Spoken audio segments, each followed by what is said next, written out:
السلام عليكم حبايبي، عاملين ايه؟ يا رب تكونوا بخير وبصحة وسلام. هنعمل النهارده تفريزات بسيطة لرمضان كده. بس انا عايزة اقول لكم ايه، رحت السوق النهارده لقيت حاجة رخيصة والحاجة حلوة وما شاء الله. خضار الشتاء دي بيبقى جميل يا بنات، فقلت اجيب شوية خضار كده نخزنهم لرمضان. يا رب يعود علينا وعليكم الايام بالخير. و... وعملت الغدا طبعا. وبصوا انا خدت اليوم معاكم كده، الفيديو طويل شوية بس انا بصراحة اليوم كله. بس انا ما صورتش الصلاه، يعني انا كنت بسيبكم اروح اصلي واجي افتح الكاميرا واصور. طبعا بس انا صحيت متاخر شويه ورحت السوق وجيت. لقيت الطماطم يا بنات ب5 جنيه. جبت حوالي 12 كيلو طماطم، وجبت قلقاس، وجبت كوسه ب10، وجبت اللهم صل على سيدنا محمد اللي كان غالي بس هناك الخيار ولاد. وجبت شطه برضو نص ب10، وجبت كرنبايه ب20، وجبت بدنجان كيلو ونص كيلو ونص، كيلو ربع كان ب10. وجبت البصل كيلو ربع ب10 برضو. وجبت ليمون النص ب15. الخيار اللي كان كيلو ب25. بس بصراحة كان حلو. واتسرقت يا جدعان. اتسرقت وانا بجيب انا ابني كان معايا الصغير، فكنت حاطه جنب الكياس والشنط كده، وانا اروح اتسوق واجي. هنا عملت بقى كوبايه نسكافيه كده بس اقول لكم على حاجه، والله العظيم فجعت. عارفين اللي هو، انا ما اعرفش انا اتسرقت غير لما جيت. ابني في التوك توك قال لي يا ماما في ست. انا خدت بالي من الست ان هي بتبص لي وانا بشيل في الشنط كده يا بنات، بشيل في الكياس يعني. قلت يا ربي بتبص لي ست شكلها محترم جدا، يعني قد والدتي كده. فبصت لي بس يعني، وشكلها يعني عارفين الاولاد ناس، يعني ست ما شاء الله نظيفه، يعني ما تحطيش عندها اي حاجه وحشه. المهم ابني فبصت لها كده، انت يعني بتبصي لي ليه؟ المهم خدت بعضه ومشيت. فابني بعد ما ركبنا التوك توك بيقول لي يا ماما الست اللي كانت قاعده هناك دي لقيتها ماما حاطه ده في الكياس بتاعتنا. فشخطت فيها، قلت لها انت بتعملي ايه؟ قلت له يا محمد عيب، يعني ست كبيره زي دي المفروض ما تشخطش فيه. عادي يا محمد، زمان عندنا الاول كان اي حد يقعد على بيبقوا قاعدين قدام البيوت والواحده معديه بشنطه سمراء او كيس اسمر، بيبقى الستات الكبيره دي عايزه تعرف ايه اللي فيه. فانا قلت له لا يا حبيبي عيب، ده هما الستات الكبيره بيبقوا كده وممكن هي عندها حب استطلاع تعرف احنا شارين ايه. قال لي لا يا ماما، ده كانت حاطه ده وبتبص في الحاجات. فقلت له مهما كان يا محمد ما تكلمهاش بالاسلوب الوحش ده الكلام ده كله احنا في التوك توك. فجيت لما روحت بدور على كنت حاطه القلقاس في كيسين، فبدور على الكيس التاني مش لاقياه. فقلت له بنادي على محمد، لقيته راح الدرس. فقلت خلاص بقى مش عارفه، بس ضربت في دماغي الست. فقلت لا اله الا الله يا ربي. يعني انت ازاي اصلا ان هي تقدر توكل عيلها حرام، تحط في بطنه حاجه حرام؟ والله العظيم يا بنات انا افتكرت مره، يعني انا فاكره مره زمان كان معايا احمد وامنيه بس اللي هم الكبار. كان في واحد شغال في مزرعه سمك، كان بيجيب لي جوزي سمك ما شاء الله، كانت البوري والمبروكه ده لو تعرفوا سمكه المبروكه والبلطي. كان بيجيب سمك يعني يوم فيهم ما فيش لاقيه جايب لجوزي شروه، والشروه رخيصه خالص يعني. خد يا ابو احمد شروه السمك دي ورخيصه. طبعا احنا عندنا سوبر ماركت، فانا كنت يعني كنت بنشوي لبتوع الدكان ولنا او نعمل لنا النفرين اللي شغالين مع جوزي يعني. فجه في يوم حسيت شكيت ان هو ممكن يكون ده بيجيبوا بيبيعوا رخيص لي كده. فقلت لجوزي بص يا يوسف، انا حاسه ان السمك ده حرام فبلاش. فجي قال لي حرام ازاي؟ بس ده هو شغال في المزرعه. قلت له ما هو شغال في المزرعه، لو بيبيعوا بسعر المزرعه مش اقل من المزرعه كمان كان ماشي، انما هو كده حرام. الراجل جالنا كذا مره يجي، مش دي بس عشان ما نتوهش من بعض. انا الطماطم بغسلها وبفتحها نصين كده، ابص فيها وبحطها على النار من غير اي ميه، بحطها على النار على نار عاليه كده من غير اي ميه. نرجع بقى للسمك. فجه الراجل عشان كان بيجيب لنا، فقال له يا احمد انت ما تيجي تاخد سمك، ما بتاخدش سمك ليه؟ بيجابه له كذا مره يعني، وجوزي ما يرضاش. جه قال له ام احمد كرهت السمك ومش عارفه ايه. ما رضاش بقى يقول له ان مثلا حاسس انه ام احمد شكت في السمك، مجرد ان انا بس شكيت. لان انت لما بتاكلي عيلك حرام، مش عارفه انه مش بس بياكل اكل حرام، ده انت بتزرعي في جسمه نار. يمكن العيل مش فاهم دلوقتي، يمكن ربنا شايف، بس ربنا شايف وعارف اللقمه اللي بتخش جوف عيلك. الدعوة اللي ابنك هيدعيها بعد كده، اللي بتغذى على حاجة حرام، بتبقى نار يوم القيامة عليكي، يعني بتبقى نار على الأم. ما تفكريش ان الموضوع بسيط. يعني هي المفروض ما تفكرش ان الموضوع بسيط. ده الرسول صلى الله عليه وسلم قال ايه يا بنات؟ ان جسد نبت من سحت فالنار اولى به. يعني اي جسم بينبت او بيتزرع فيه سحت اللي هو حرام، يعني النار اولى بيه. يعني الفلوس مش بس بتبني بيه، يعني مش بتبني دي عارفين بتخرب بيت، بتخرب روح. يعني انت مش مثلا بتجيبي اكل وتوكلي وتشربي وابنك يكبر قدامك، لا، دي عارفه اللي هو بتخرج روح متحرم عليها الجنه. يعني انت اي حد بياكل حرام متحرم عليه الجنه. ازاي بتوكل عليها كده؟ ازاي يهون عليها انا يعني عيلي ممكن انا تشحت عليه ولا انها توكله حرام. اختاروا لاولادكم لقمه حلال حتى لو قليله، والله العظيم. لو اكلته طول اليوم العيش من بتاع عيش الفرن ده، اللي هو العيش بتاع الاشتراكات ده، وحته جبنه طول اليوم، احسن لها من انها توكله لحمه وتوكله سمك وتبنيه من حرام، عشان ربنا يبارك لها فيه ويطول في عمره ويبقى حتى عمره خير وبركه. انا حاسه ان انا طولت عليكم، بس بصراحه انا زعلانه على اولادها اللي في البيت، انها ممكن تقعد كده واولادها بياكلوا وعارفه ان هم بياكلوا حرام، وان هي قاعده وشايفاهم كده. يا رب يبعد عننا الحرام، ويبعد عنكم الحرام، ويبعد عن ولادنا، ويبعد عن رجالتنا الحرام، ويرزق كل واحده من حلال، اللهم امين. هي وجوزها يرزقهم من حلال يا رب، وينبت ولادنا نبات حسن صالح، اللهم امين. المهم انا لقيت كيس واحد لما وزنت كده يا بنات، لقيت كيس واحد اللي مسروق مني، يعني سابت لي الثلاثه وخدت خدت 2 كيلو، وانا مسامحاها فيهم.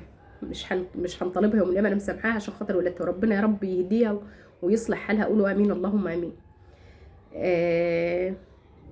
انا عملت هنا البنوت جت من الدرس، فعملت معايا بسله شويه، فقلت لها خدي البسله بقى واقعدي على جنب بنتي، كانت في المدرسه حتى، قلت لها اقعدي بقى بالبسله كده واشتغلي انت فرفطي فيها وايه. وانا قلت للبسله هعمل نصها ونص التاني هشيله على اكلتين في الفريزر، لان في رمضان احنا مش بناكل، يعني مش بتاكلي كتير. لو بتاكلي كيلو دلوقتي، انا كنت جايبه 2 كيلو بسله، لو بتاكلي كيلو دلوقتي لا، في رمضان بيبقى نص كيلو. ليه؟ بيبقى خير ربنا ياما، وبنشرب ميه وعصاير ومش عارفه ايه، فتلاقي الاكل ما بيبقاش كتير يعني. حتى بقى لو جالك ضيف ولا حاجه بتطلعي كيسين، يعني بتظبطي دنيتك. وبعدين الحاجه في رمضان يعني سبحان الله بيبقى فيها بركه يا بنات. واحنا بنعمل كده، بنعمل ليه يعني؟ عايزه بس اقول لكم قبل ما نتكلم شويه عن رمضان، هنا انا القلقاس بعمله مش بغسله، وفي ناس كتير بتغسله، انا مش بغسله، بيطلع ما شاء الله اللهم بارك. وبعمل خضرته، بجيب الكزبره بتاعته، طبعا السلق والله انا عمري ما عملته بسلق يا بنات، تصدقوا دي؟ انا بسمع الناس بتعمله بسلق، بس والله انا بعمله بكزبره وبيبقى ما شاء الله اللهم بارك عليه يعني. وكل واحد حسب ما بيحبه، يعني الناس بتخزنه بسلق برضه. الطماطم بقى يا بنات انا بحطها في الحله على النار كده وهي بتنزل ميتها، ده احسن لي بكتير من اني مثلا بعملها كل ما بتنزل ميه باخدها على الحوض. هتشوفوني وانا شغاله دلوقتي، يعني هنا نزلت ميه اهي، بتنزل الميه باخدها بقى على الحوض واصفيها. بس خدي بالك بقى لو عامله كميه كده الحله بتبقى تقيله، فخدي بالك وامسكي بقماشه كويسه يعني.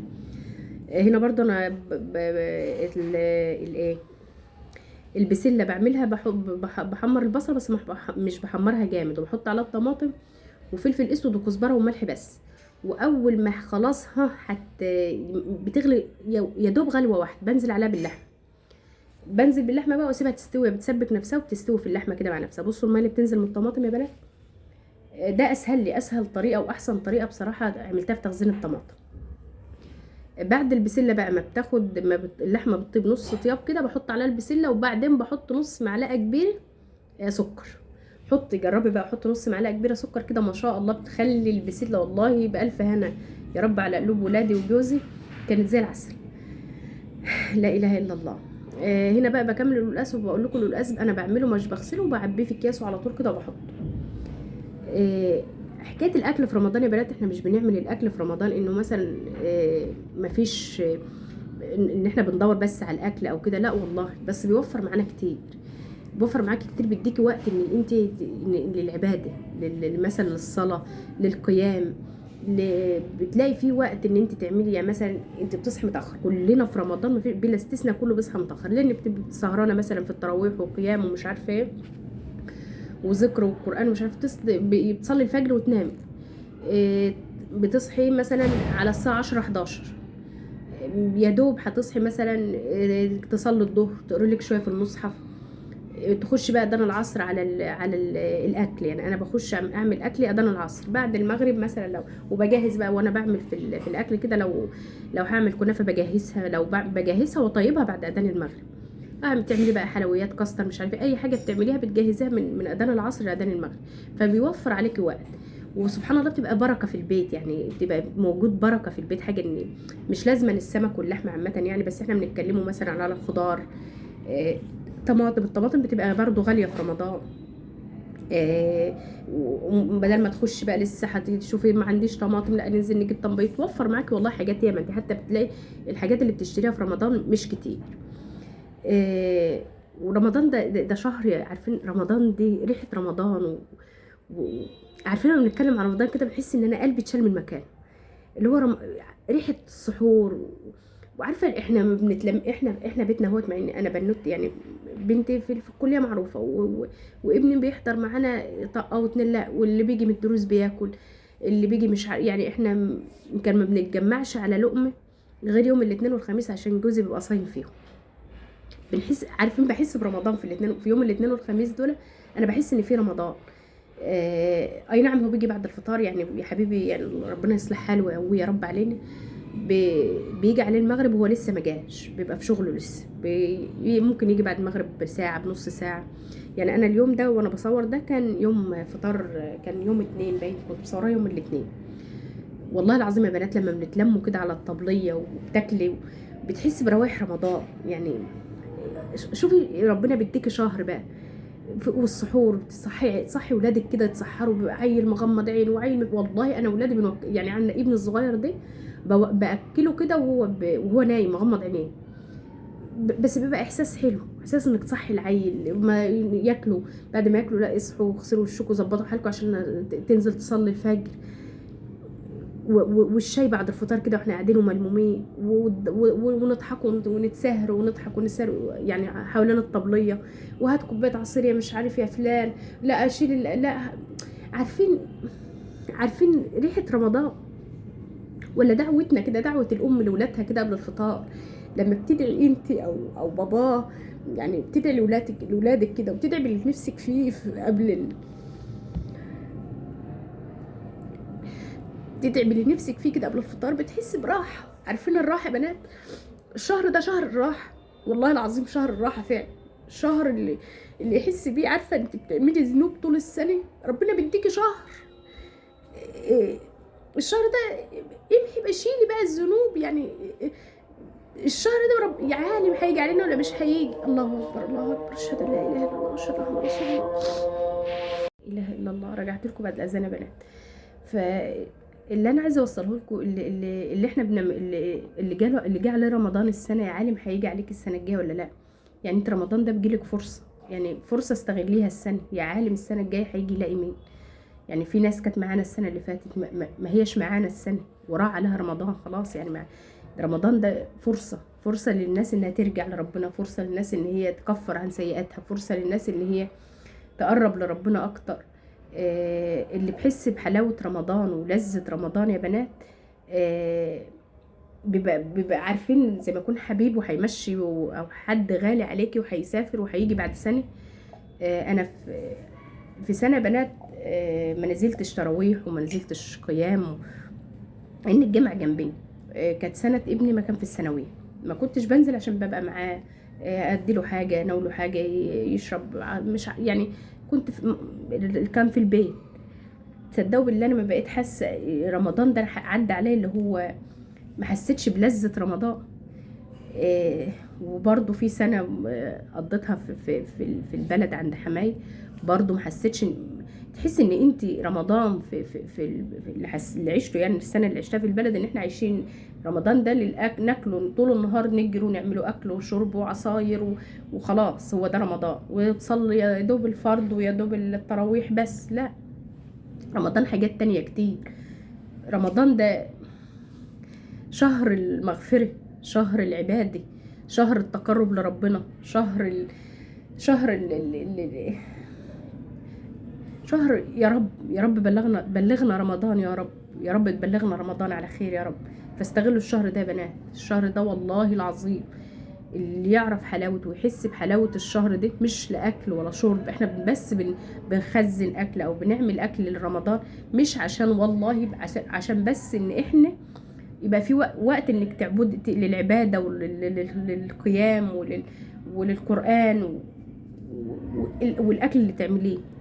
لو طبق تطلعيه أي حد غلبان، ده يعني فطري صايم. هنا يا بنات عشان بس الحته دي ما تروحش من كل الكزبره بتاعت القلقاس، بنحط شويه زيت كويسين وبنحط الكزبره نحمرها وبنحمر معاها التوم، يعني بتبقى يا دوب تبقى الكزبره نص تحميره كده، بحط فوقها التوم بنقطعه طرنشات كده نحط فوقها، ياخد لون القلقاس والكزبره والثوم، وبنضربه في الخلاط او في بالهاند بلندر، باي حاجه بتضربه. في ناس بتدقه كده بس انا بصراحه ما جربتش دق الكزبره. فهنا بعد ما بتحمر بقى الكزبره بضربها في الخلاط، او بقى بتضربها في اي حاجه إن كانت. انا حاسه ان انا طولت عليكم، بس بصراحه انا خدت اليوم كله كده من اوله. طب انا لو مثلا ما فيش امكانيات ان انا نجيب مره واحده، يعني انا مثلا ما جبتش حاجتي انا كده مره واحده لان البسله هترخص لسه مثلا، وما جبتش مثلا الحاجه مره واحده، ما هاتيها على مراحل. انا مثلا فاضل كام اسبوع، كل اسبوع اروح السوق فيه او كل ما انزل السوق اشتري حاجه، ازود طبختين، الطبختين دول ارميهم في الفريزر، دول رمضان خلاص ما يجيش يمهم. طبعا انا مش بخزن غير الخضار، خضار فاكهه للعصاير والحاجات دي. فانا مثلا كل اسبوع، انا مثلا الاسبوع ده جبت، لقيت البسله غاليه، جبت مثلا اكل 2 كيلو بسله، طبخت كيلو والكيلو التاني عملته على اكلتين لرمضان دول معروف، وجبتهم على جنب رمضان. فاعمل كده قدامي كام اسبوع لسه، هلاقي نفسي جيت في رمضان الفريزر مليان خير، والله هتلاقي سبحان الله هو بيبقى خير وياما، بيبقى بركه وشهر البركه يعني مش محتاجين ان احنا مثلا نوتر نفسنا او حاجه، بس هي حاجات وبعدين ده احنا هنبقوا في الساعه السنه. والله العظيم انا واحده من الناس ناعيه هم الشتاء، لان انا في الشتاء بطانيه ومتلجه وبتبقى الدنيا الله المستعان. هنا اسمه الايه، هيروح الاسم بقى من دماغي، السبانخ هنا انا بجيب ربطه كزبره، جبت ربطه كزبره، المفروض يعني ربطه ونص يكون ربطه بالتناسبه، بس الكزبره اللي زادت عندي يعني هقسمها على الطبختين، يعني ربطه الكزبره قسمتها على الطبختين مع السبانخ. برضو ما كترتش سبانخ لان دول لما يتحطوا في الحله مش هيبقوا كتير، ما كترت السبانخ برضو لانه السبانخ او اي طبيخ في الشتاء مش بنحتاجه كتير، يعني بيبقى والله الاكل بيبقى في رمضان ده كده اللي هو ايه، بيبقى محطوط بس عارفين اللي هو باللي رقنا وناكل، بس لمة الطبلية كده هاتي يا احمد كوبايه العصير اللي وراك، هاتي يا محمد مش عارفه، هاتي يا مي، هاتي يا شيماء. امنيه بقى الله يصلح حالها حبيبتي بتفطر بعد العشاء، بتيجي من الكليه تنام وتصحى تطلع من الفريزر، يا رب كمل لها كليتها على خير يا رب، هي واللي زيها، اللهم امين يا رب، اللهم امين، يبارك لهم يا رب في صحتهم كده ويصلح حالهم. خلصت بقى هنا السبانخ. طبعا هنا بصوا وصل اللون اللي انا كده تهيالي كده، لا لسه ما حطيتش التوم، لسه بقى البسله ما طابتش، وهنا حطيت التوم، لا بتقطعي بقى التوم عليه ويا دوب كده بنات ياخد لون، وبعد ما ياخد لون كده بسيط ما تغمهاش جامد عشان ما تبقاش، لو غمقت الكزبره بتبقى مززه في القلقاس. وفي ناس بتعملها خضرة جامد، يعني انا شفت ناس عاملاها خضرة اللون الاخضر المهم ابني جه على الفطار، ابني محمد الصغير ده بيحب القلقاس جامد، فجاي بقى على اساس ان احنا ايه عاملين قلقاس، فقعد لما لقى البسله قال فين يا ماما القلقاس، قلت له اتسرق يا محمد قلت له اتسرق، قال لي اتسرق كله، قلت له لا يا محمد ما اتسرقش كله، قال لي والله انا عرفت يا ماما لولي مش هي اللي سرقت، اللي كانت واحده اصغر مني، هي كانت بتفتح الكياس والوليه اللي جنبها هي اللي كانت ايه حسيتها شدت. طب قول لي يا محمد مثلا، والله حتى بنات لو قال لي انا تاني ما تجيليش الجرأه ان انا ممكن نتكلم معاها او نقول لها حاجه، لان الست ما لقيتها بتبص لي كده، بتبص في الكياس، انا استغربت، بس ست ما شاء الله نظيفه، الله المستعان. هنا بقى مع بسله يعني رز بالشعريه، بحط عليها شويه فلفل اسمر كده بعد ما احمر الشعريه. انا بغمق الشعريه سيك، في ناس ما بتغمقهاش بس انا بحبها غمق. وبعدين بحط شويه فلفل اسمر واقلب كله مع بعضه مع الرز، وبعد كده بحط الميه بتاعته. في ناس ما بتحبش تحط عليه فلفل اسمر، بس انا بصراحه بحب الفلفل الاسمر. والسمنه يا بنات، السمنه بتغلى جامد في رمضان. لو مثلا كل اسبوع مثلا تجيبي لك ربع سمنه وارميه في الفريزر هيبقى حلو. عشان الكحك والبسكوت كمان لو حطيتي على عجوه بس كده اللي بتبقى في قلب الكحكايه الصدق بالله بتدي طعم السمنه الفلاحي. يعني العجوه اللي جوه اللي بتبقى في قلب الكحكايه، لو انت مثلا عجنتيها بمعلقتين سمنه فلاحي بتحسي ان الكحك بحاله بالسمنه الفلاحي، لان السمنه الله المستعان غاليه جامد يعني. هنا بقى بالهاند بلندر كده ضربت ممكن تضربي الهاند بلندر بالخلاط، بس لو في الخلاط استني بقى الطماطم لما تبرد خالص. هنا بقى انا كنت يعني صلاه العصر، وكان يعني ده كده حوالي قبل المغرب بربع ساعه كده او يعني كان بنوت البنت التانية جت. اللهم صل على سيدنا محمد. وانا بصفي في الطماطم كده هتاكلي ولا ايه؟ قال لك كله بيستنى باباه، يعني عارفين باباهم جاي اليوم ده بدري فالكل بيستناه يعني. المهم ضربت كمان الكزبره ضربتها كمان، قلت بقى عشان الهاند بلندر يتغسل مره واحده. انا بحب الهاند بلندر مع انه هيقولوا لي مش زي الخلاط ومش عارفه ايه، بس والله الهاند بلندر ده عندي بقاله 4 سنين او 3 سنين. انا من يمه ما عنديش خلاط شغاله بيه، الخلاط بتاعي بايظ ومركون. فبصراحه ما شاء الله عليه هاند بلندر حلو. آه بتصفي الطماطم بقى، بتشتغلي بالمعلقه شويه، وبعد المعلقه بكوبايه. الكوبايه دي بتسعف معاكي. امهاتنا زمان الله يديهم الصحه يا رب، ان شاء الله الدنيا بتشتي يا رب يا رب. كل واحده بتتابعني وتسمعني، وربنا يكرمها في ولادها ويكرمني في ولادي، ونكون صحبة في الجنة. اللهم امين اللهم امين يا رب يا رب. والدنيا بتشتي كده، والدنيا على فكرة الشتاء عندنا شغال جامد، يا رب نكون صحبة في الجنة اللهم امين. هنا بقى بحط شوية زيت، بس خدوا بالكم بنات لو الزيت يسخن جامد يطرطش زي ما طرطش معايا كده، يعني دوب الزيت يدفى كده. حطي طماطم ويعني صفي بقى وحطي، صفي وحطي. شوية الزيت دول ما بخلوش الطماطم تعمل طعم. في ناس ما بتحط الزيت، بس بصراحة انا بحب احط الزيت، وبحب احط شوية الزيت دول. بعد ما بخلص بقى الطماطم كده بحط لها معلقتين سكر كبار، واللهم صل على سيدنا محمد، ويا دوب تبقبق كده. انت هتاخدوا بالكم ان انا بقول لكم ايه، يا دوب يعني تطلع بقابيق كده وتطفي عليها خلاص. سبتها انا بقى لما بردت كده وخلصت اللي وراك. وبصوا طلعت التفل، طلعت ده كله غلط على القولون يا جماعه، واحنا ما شاء الله عندنا بيتنا كله الله المستعان. الرز هنا كان استوى والطبيخ استوى، وهنا خلاص بقى كده خلصت يعتبر. لو سبت بقى المواعين اللي بعد العشاء هتلاقوا كم مواعين غريب. لا فقلت وجوزي لسه كده كده ما جاش، والمغرب يعني لسه او كان بيأذن المغرب، قلت اغسل مواعين. هنا بنوتي التانية كانت جت اهي. عبيت بقى البتاع ده اسمه ايه، الكزبره، بعباه في العلب الصغيره. عارفه العلبه من دي بجنيه ونص او بجنيه تهيالي، يعني بجنيه مش بفلوس. بتعبي فيها بتبقى حلو، بدل ما بتحطي في اكياس وبتبوظي كيس كبير، كيس تلاجة كبير. لا العلبه دي وبتغسليها على فكره وتنفع لحاجه تانية، يعني صوصات لاي حاجه تانية. هنا بقى عبيتهم وخلصت كده، بظبط الدنيا عشان اصورهم اصورهم لكم. والطماطم اهي قلت عشان تبان في اظهر عشان تبان في الصوره. رحت بقى غسلت المواعين. بصوا كل المواعين ده بقى اللي هم شويه المواعين اللي مكان الشغل اللي انا عملته يعني. ببقى حاطه كيس على الرخامه يا بنات، الم فيه كل حاجه كل حاجه لحد ما اخلص كده، بدل ما تاني رايحه جايه على الزباله يعني بيبقى قدام. كنت حاطه اللي هو بتاع الزباله الصغير ده، حاطاه على في باب المطبخ كده، بس في باب بتاع ده ضرفه المطبخ يعني. حسيت انه بوظ لي الضرفه، وعيالي كانوا بيستسهلوا يروحوا يحطوا فيه، ما يحطوش في كيس في الزباله الكبيره يعني. عزكم الله. قلت بقى اغسل شويه المواعين عشان بعد العشاء شويه المواعين الباقيين بقى الطباقه، مش هيبقى بقى غير الطباقه والحلتين بتوع الرز والطبيخ دول. حاجه حطاهم في غساله الاطباق، لان انا من النوع اللي لو قعدت بنسقع. يعني انا طول ما انت دخلتيني نعمل الشغلانه لا هنشتغل، انت اللي شغاله يعني ايه عارفه اللي دورتيني نشتغل، بالذات في الشتاء يعني.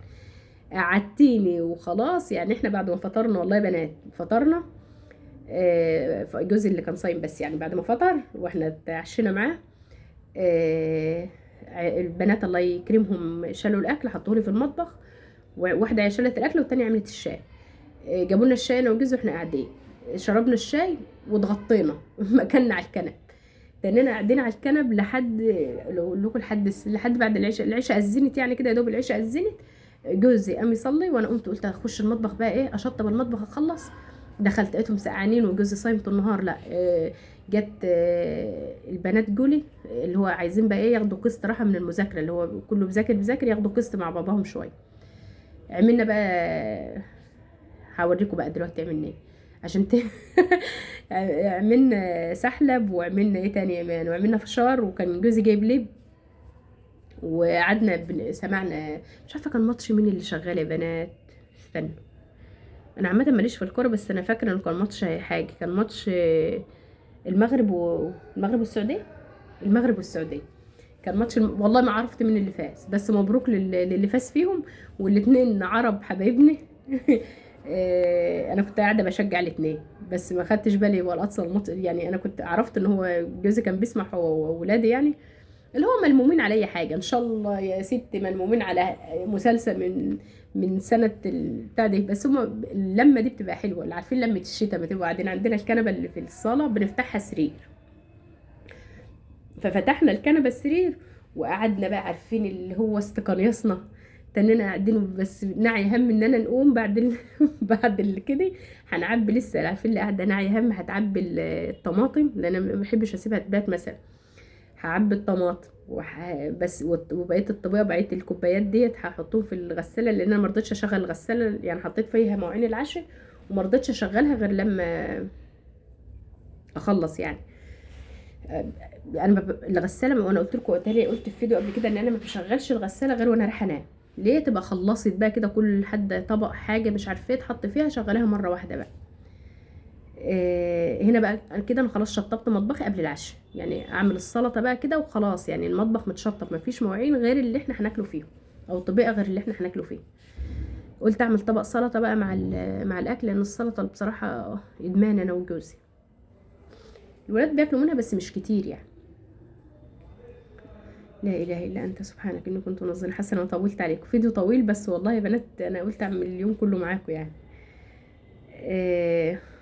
ما تنسوش بس يا بنات اللايك والاشتراك، لان الفيديوهين اللي فاتوا بصراحه حسيت ان انا اقعدي يا ايمان ما تكمليش، وبعدين قلت لا يعني ايه، اجرب كمان شويه، لان الفيديو اللي فات والفيديو اللي قبله ما حسيتش فيه تفاعل خالص، زي ما يكون اليوتيوب نساني ولا ايه.